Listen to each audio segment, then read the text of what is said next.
So ayun nga guys, nagising ako ng alas 4 ng madaling araw dito sa Satwa, kaya hindi na ako makatulog, kaya nag-ikot-ikot muna ako dito sa Satwa at naghahanap ng makakainan. At magdamag akong tulog at noon ako nagising, kaya nagutom talaga ako, kaya naghanap ako ng makakainan dito. So ayun guys, kahit 4 AM in the morning, so medyo kukunti po yung tao dito sa Satwa. So kaya naman pinin ko talaga na libot-libutin mo na ito hanggang sa makakahanap ng magandang kainan dito sa Satwa. At syempre ito yung time na sarap mag-ikot-ikot kasi wala ganong mga tao, tapos ang lamig pa ng simoy ng hangin. So alas 4 ng madaling araw talagang tahimik.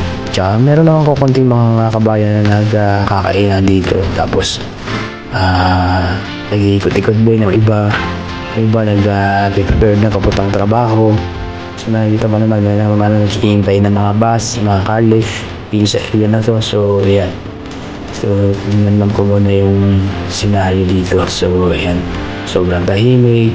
Ayan, so ito nga pala guys lang makikita nyo dito sa Satwa sa pagdating ng oras lang madaling araw. So ayan, usually nakikita mo kasi pag gabi sobrang dami ng tao, kaya pag ganito madaling araw tahimik lang siya, wala siyang mga tao. At syempre, ikot-ikot lang muna ako habang ini-enjoy ko yung paligid. Naghanap din ako ng perfect spot para sa aking kakainan. So, yan guys, medyo panibago nga siya kasi hindi ganong katao. Para naman doon sa mga tao hindi pa nakarating o nakapunta ng Satwa, ito po yung lugar kung saan medyo marami nga rin mga Pilipino o mga Pinoy. So, ayan guys, medyo tahimik lang. So, yung mga ilan na kumakain.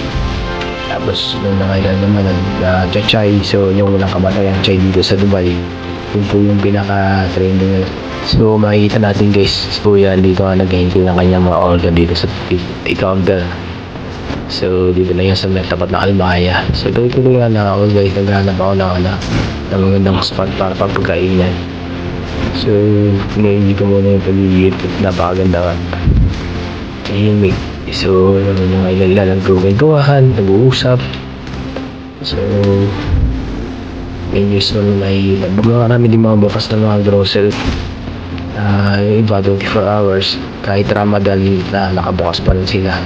Pero usually pag Ramadan naka-close na yung iba 24 hours. Pero dito sa Satwa nakabukas po siya ng 24 hours. Kaya makikita meron pa rin mga tao na naka-duty. So, ayun guys, dito nga ating Bikamserya na malapit sa may WeZone, sa malapit sa building ko. Dito lang ako nag-iikot-ikot. Ayan, dito yung tatawag naman nila building. So, yan, dito ako madalas nagbablog. So ayun nga guys, ito nga lang yung buhay OFW. Minsan pag wala kang pasok, ito lang ang tulad ko, night duty ako ngayon, kaya madaling araw ang gising ko kasi usually mga ganitong oras gising ako. Kaya ikot-ikot ko muna at hindi na ako makatulog. So para malibang natin po guys, hanggang dito na lang po muna ang ating video. Don't forget to click like, follow and share for more videos. Peace out.